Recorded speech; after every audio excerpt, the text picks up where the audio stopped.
मोतिहारी चाटे चौमिन छोला खिलाइबोगे चाटे चौमिन छोला खिलाइबोगे हसनपुर के मेला घुमाइबोगे बखाली के मेला घुमाइबोगे टावर वाला झूला पर झूलाइबोगे टावर वाला झूला पर झूलाइबोगे बिठान वाला मेला देखाइबोगे भैरवपुर के मेला घुमाइबोगे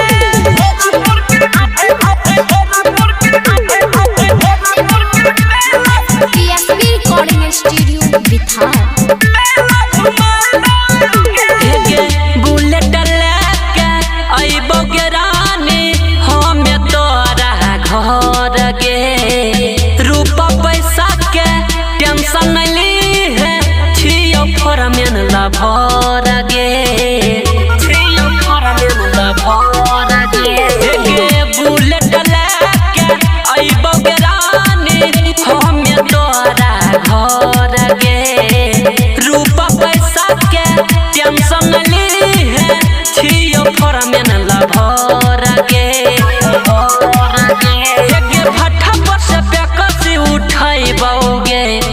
भट्ठा पर से बेकसी उठाइबोगे समस्तीपुर के मेला घुमाइबोगे खगड़िया के मेला घुमाइबोगे टावर वाला झूला पर झूलाइबोगे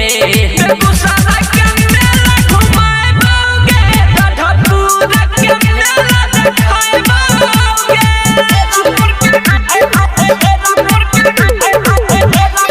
अभी हम सुन रहे हैं मैथिली स्टेशन से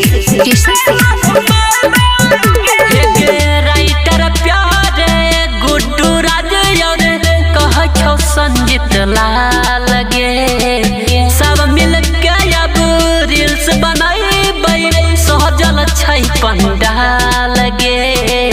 सहजल छै पंडाल गे राइटर प्यारे गुड्डू राज और कह छो खुशी लाल गे सब कोई मिल के रील्स बनाइबै सहजल छै पंडाल गे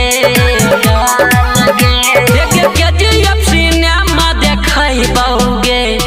केजीएफ सिनेमा देखाइबोगे खगड़िया के मेला घुमाइबोगे बनसी के मेला घुमाइबोगे तोरे अपन दुल्हन बनाइबोगे दरभंगा के मेला घुमाइबोगे मधुबनी के मेला घुमाइबोगे पीएसपी रिकॉर्डिंग स्टूडियो बिहार।